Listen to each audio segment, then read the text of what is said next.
Hi everyone, welcome to our channel AB home kitchen. ఈరోజు నేను మీకు ఒక మంచి స్వీట్ రెసిపీ అయితే చూపిస్తున్నానండి. అప్పుడప్పుడు మనకి ఏదైనా స్వీట్ తినాలనిపించినప్పుడు, లేకపోతే మనకు స్వీట్ క్రేవింగ్స్ వచ్చినప్పుడు చాలా తొందరగా టేస్టీగా తినాలనిపించినప్పుడు ఇలా ఒక్కసారి అయితే ట్రై చేసి చూడండి. చాలా బాగుంటుందండి.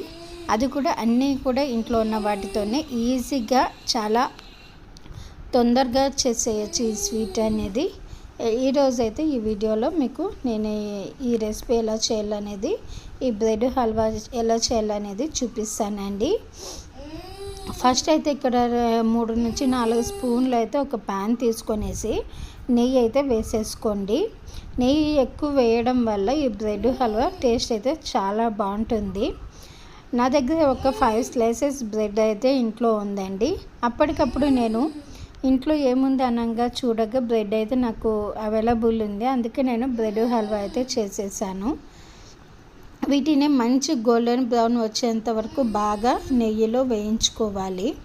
ఇలా వేయించుకుంటేనే మనకు బ్రెడ్ హల్వా అనేది ఎలాంటి కలర్ కూడా యూజ్ చేయకుండా మంచి కలర్లో వస్తుందన్నమాట.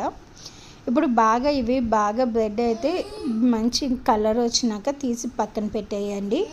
ఇప్పుడు అదే ప్యాన్లోనే ఒక 2 నుంచి 3 స్పూన్ల వరకు నెయ్యి వేసుకోండి.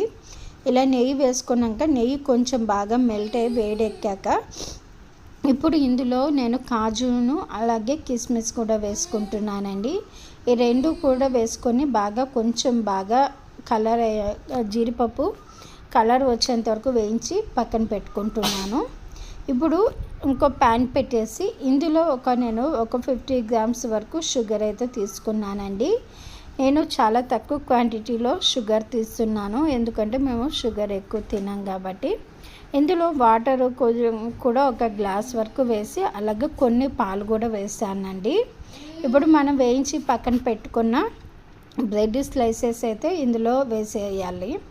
ఇందులో వేసేసాక కొంచెం సేపు ఇవన్నీ కూడా బాగా మెత్తబడతాయి అన్నమాట. ఇలా వాటర్లోకి వేయగానే మనకు క్రిస్పీగా ఉండే బ్రెడ్ కాస్త సాఫ్ట్గా అవుతుంది.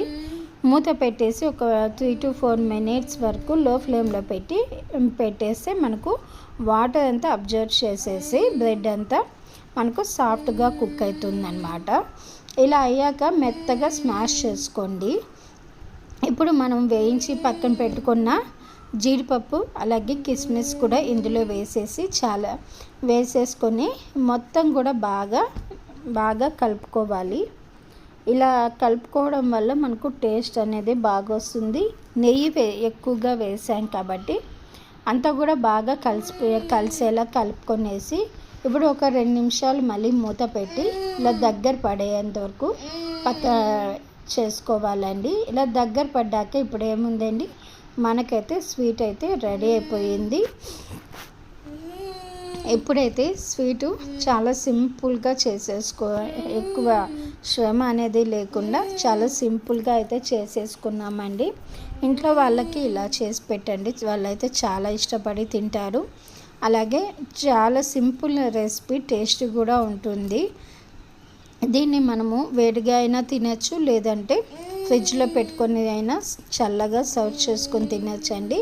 ఎలా తిన్నా కూడా చాలా బాగుంటుంది టేస్ట్ అయితే. మీరు కూడా తప్పకుండా అయితే ట్రై చేయండి. Thanks for watching my channel. Please subscribe.